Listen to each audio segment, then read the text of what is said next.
Investigating scams is one of the most common requests that we get for our agency. And the California Franchise Tax Board has some really good suggestions on avoiding scams, but also what to do if you become a victim of a scam. And this is something we talk about quite a bit. And their website here, Help Scams, is where we found this information. And we'll put a link to it at the bottom of the video. The first thing is, what is a scam? What's an overview of it?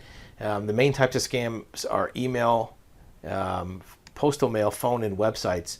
And this is kind of correct, although we don't see too many postal mail scams anymore. Not many scammers are sending stuff by mail, only because in order for a scam to work, it has to be very high volume. And if you send out a high volume of postal mail with a stamp on it, it's going to get expensive real quick. So most of them resort to something electronic like email.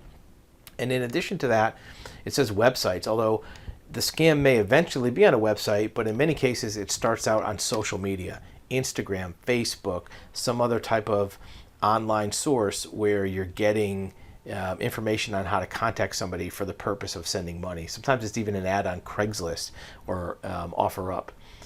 And a lot of times a text message, says right here, do not reply to text messages, will be the start of a scam.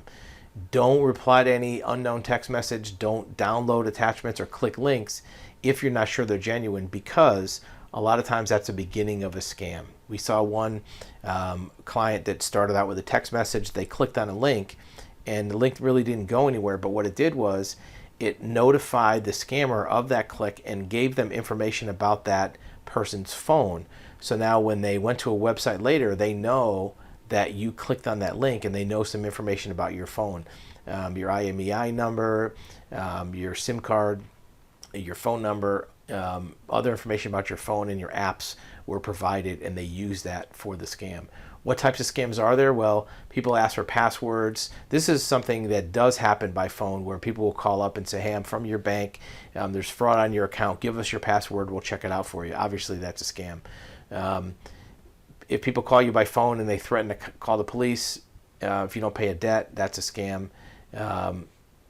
They will also, and this has to do with the Franchise Tax Board, they'll tell you that you owe money to the FTB and you have to give them your information on a prepaid card or a third-party card. A lot of times these scammers, in order to keep things anonymous, will tell you to go to Walmart and buy some prepaid Walmart cards, or go online and buy prepaid Amazon gift cards.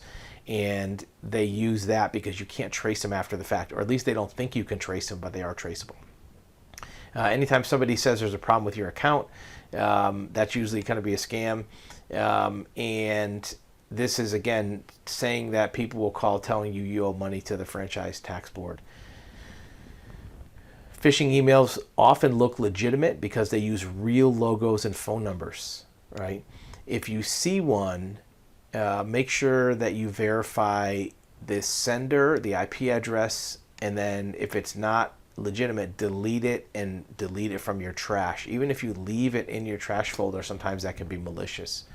If anybody asks for your social security number, username, password, banking information, or withholding information by email, that's probably going to be a scam. If you click on an email and goes to a fake website, that's a very common method to get people to fall for some type of victim scenario. If you get an email that's not legitimate, once you click to that website, now you're off the email where you're looking at a website that may be more likely to have confusing information. We don't really see too much of this anymore, letter in the mail, just because it costs so much. Sometimes, because here's the thing, if you get a letter in the mail, you're going to have to take some other action, and usually that's much more efficient to do using electronic means. Phone calls, that's more common. They'll call up and say you owe taxes, demanding payment. They'll threaten you. Usually it's easy to see through that because you may find there's inconsistencies in what they know about. Usually if it's a phone call, it's a scam to begin with, but if you ask them, well, tell me my account number. Which account are you calling about? We even have people call us up all the time and say, hey, we're calling about your business account with our company that sells office supplies. Okay, what's my account number, right? If they knew you had an account, they would know your account number. So that's almost always going to be a scam. What do you do if you're suspicious? First of all, delete everything. In California, they tell you to call their phone number. They have an online fraud referral report. Usually this is just going to submit them information that they can follow up on later. If you have immediate concerns about your well-being or fraud, you want to contact law enforcement, not use this. And if you've already become a victim, you may need to get legal advice or do an investigation to find out more. But scams are very, very common online. Social media is usually the start of them, and they may go from there to a website that instructs you to send them money, either wire transfer, credit card, or some other type of electronic method that's hard to get back unless you catch it early.